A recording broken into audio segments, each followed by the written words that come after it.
Hello MSMEs, मैं हूं गौरव Gupta rupees.com से।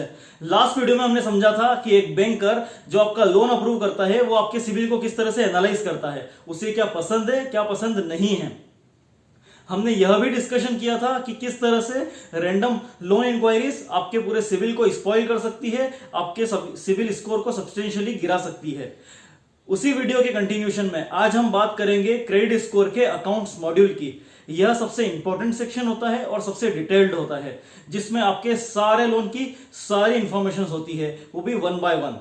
इस सेक्शन में सबसे इंपॉर्टेंट पार्ट होता है सिविल स्ट्रिंग्स या क्रेडिट रिपोर्ट की स्ट्रिंग्स, जिसमें होती है लास्ट 36 मंथ की रिपेमेंट ट्रैक रिकॉर्ड। इस वीडियो में आपको यह भी बताऊंगा कि किस तरह से बैंकर या लेंडिंग इंस्टीट्यूशन ब्यूरो के साथ डेटा शेयर करता है। नॉर्मली बैंकर या लेंडिंग इंस्टीट्यूशंस ब्यूरो के साथ मंथली बेसिस पे डेटा शेयर करते हैं। हालांकि जिस तरह से प्राइवेट बैंक और एनबीएफसी की मंथ एंड की डेट अलग अलग होती है, इसी वजह से ब्यूरो के साथ डेटा शेयर करने की डेट भी अलग अलग ही होती है। ब्यूरो रिपोर्टिंग के दो अलग अलग तरीके होते हैं, एक होता है डीपीडी फॉर्मेट, एक होता है एसेट क्लासिफिकेशन फॉर्मेट।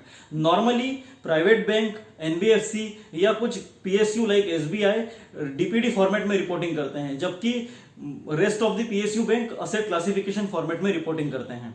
डीपीडी यानी डेज पास ड्यूज, समझने की भाषा में कहे तो ड्यू डेट से कितने दिन के अंदर अंदर आपने पेमेंट किया है। फॉर एग्जांपल, यदि आपकी ईएमआई 5 जून को लगती है, जो इनसफिशिएंट फंड की वजह से बाउंस होती है, और आप पेमेंट करते हैं 25 जून को, लॉजिकली यहां पे 20 डेज का डिले हुआ या 20 डेज की डीपीडी हुई, लेकिन ऐसा नहीं होता है। चूंकि आपने सेम मंथ में पेमेंट कर दिया है या बैंक के सिविल को रिपोर्ट करने के पहले ही आपका पेमेंट हो चुका है, तो मोस्ट ऑफ द केसेस में लेंडर यहां पर 0 डेज की डीपीडी रिपोर्ट करता है। इसीलिए बैंकर आपके टाइमली ईएमआई को कंफर्म करने के लिए आपसे बैंक स्टेटमेंट मांगता है। यदि सफिशिएंट बैंक बैलेंस होने के बावजूद भी आपका ईएमआई बाउंस हो रहा है, तो उसे टेक्निकल बाउंस कहा जाता है। यहां मैं आपको देना चाहूंगा एक रुपीज टिप। यदि आपकी ईएमआई कंटिन्यूसली किसी टेक्निकल रीजन से बाउंस हो रही है, चाहे वो एक्सीड्स अरेंजमेंट हो या ईसीएस मैंडेट नॉट रिसीव्ड हो, तो आपको इस तरह के टेक्निकल बाउंस का सॉल्यूशन तुरंत कर लेना चाहिए। डीपीडी रिपोर्टिंग फॉर्मेट के बाद हम समझते हैं एसेट क्लासिफिकेशन रिपोर्टिंग फॉर्मेट को। नॉर्मली काफी सारे पीएसयूज इसी फॉर्मेट में रिपोर्ट करते हैं, जो कुछ इस तरह से दिखता है। स्टैंडर्ड, एसएमए 1, एसएमए 2, सब स्टैंडर्ड, डाउटफुल और लॉस।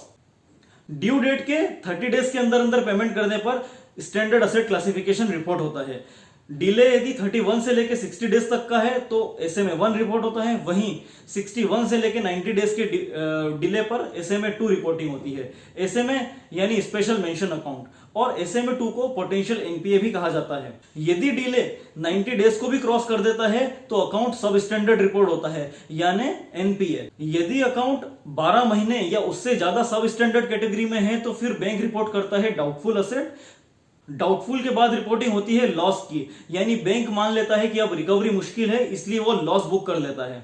हालांकि एसएमए 2 या 60 डेज की रिपोर्टिंग के साथ ही बैंक लीगल प्रोसीडिंग स्टार्ट कर देता है, बोरोवर को नोटिस भेजना चालू कर देता है, लेकिन एनपीए होने के साथ ही लेंडर कोर्ट केस फाइल करता है, और इसी के साथ डेलिंक्वेंट अकाउंट की टैगिंग भी होती है, जो कुछ इस तरह से दिखती है। Suit filed cases, wilful defaulter, write off या written off, settled cases, post write off settled. जैसे कि मैंने अभी बताया, एनपीए डिक्लेयर होते ही कोर्ट केस होता है या सूट फाइल होता है, इसलिए टैगिंग होती है सूट फाइल्ड केसेस में। इसी तरह यदि बैंक को लगता है कि बोरोवर के पास पैसा है, उसके बावजूद भी वो रिपेमेंट नहीं कर रहा है, तो टैगिंग होती है विलफुल डिफॉल्टर की, जैसा कि रिसेंटली विजय माल्या के केस में हुआ है। इसके काफी नेगेटिव या बहुत कॉन्सिक्वेंसेस होते हैं, जैसे कि आप दूसरी कंपनी में डायरेक्टर नहीं बन पाते हैं, एक्सेट्रा। यदि बैंक अपनी सारी कोशिश करने के बावजूद भी पैसा रिकवर नहीं कर पाती है, तो आरबीआई की गाइडलाइन के अकॉर्डिंग वो लोन को रिटर्न ऑफ करती है या बुक्स में से कंप्लीटली राइट ऑफ कर देती है। यदि इस बीच बोरोवर और लेंडर कुछ सेटलमेंट कर लेते हैं, फॉर एग्जांपल 1 लाख रुपीस किसी क्रेडिट कार्ड का आउटस्टैंडिंग है और दोनों मिलकर 50,000 रुपीस में सेटलमेंट करते हैं, तो यहां पर टैगिंग होती है सेटल्ड केस की।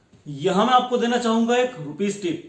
यदि आपके छोटे मोटे डिफॉल्ट है, डिले है या डेलिंक्वेंसी है, जिसको आप रीपे कर सकते हैं, तो आपको लोन अकाउंट को कंप्लीटली रीपे करना चाहिए और इस तरह की टैगिंग से बचना चाहिए। मैंने काफी सारे क्रेडिट कार्ड देखे हैं 20 साल 25 साल पुराने, जहां पर फ्यू थाउजेंड रुपीज का डिले आ रहा है या फ्यू थाउजेंड रुपीज का आउटस्टैंडिंग आ रहा है, जिस वजह से आज तक वो सेटल्ड स्टेटस दिखता है या राइट ऑफ दिखता है।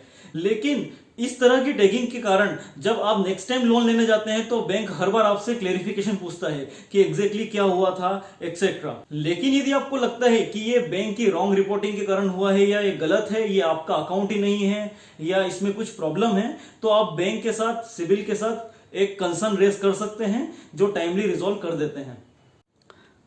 डीपीडी या स्टैंडर्ड असेट क्लासिफिकेशन रिपोर्टिंग के अलावा कहीं बार आपको सिविल रिपोर्ट या क्रेडिट रिपोर्ट में 3 क्रॉस दिखेंगे। ये 3 क्रॉस का मतलब ये नहीं है कि आपका लोन अकाउंट क्लियर चल रहा है या कोई भी ओवरड्यू या डिले नहीं है। 3 क्रॉस का मतलब ये होता है कि उस पर्टिकुलर मंथ में आपके लेंडर ने या आपके बैंकर ने सिविल या ब्यूरो के साथ डेटा शेयर नहीं किया है या कुछ भी रिपोर्टिंग नहीं हुई। आई होप आपको ये वीडियो पसंद आया होगा। यदि क्रेडिट रिपोर्ट, सिविल या इससे रिलेटेड कुछ भी आपके क्वेश्चन हैं या किसी लोन प्रोडक्ट के बारे में आप जानना चाहते हैं तो आप नीचे कमेंट बॉक्स में क्वेश्चन पूछ सकते हैं, जिसका हम टाइमली आंसर करेंगे। Thank you.